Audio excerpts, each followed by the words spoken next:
लाल झुना झुनावा पियर झुना झुनावा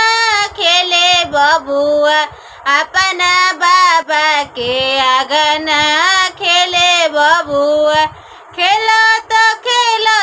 बबुआ बाबा अगवा गोइले चुमली हले बाबा गोरे रे बदनिया चुमली हले चुमिया चटिया बाबा देले आशीर्वाद जिया बबुआ तू तो लाखो बरिसवा जियो नाती तू तो लाखो बरिसवा जियो बबुआ लाल झुना झुनावा पियर झुना झुनावा खेले बबुआ अपना पापा के आंगना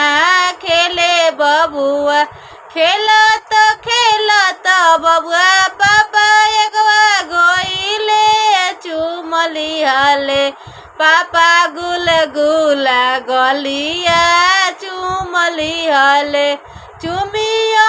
उमिया पापा दिले आशीर्वाद जिया बेटा जी तू तो लाखो बरिसवा जियो बेटा जी लाल झुना झुनावा हरियर झुना झुनावा खेले बबुआ अपना चाचा के आंगना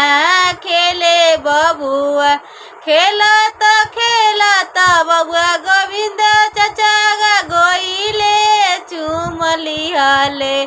चाचा गोरे रे बदनिया चुमली हले चुमिया मिया चाचा दिले आशीर्वाद जियो बेटा जी तू तो लाखो बरिसवा जियो बेटा जी जिया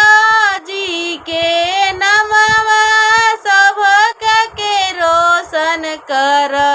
तू तो दुनिया जवरवा में नाम कर।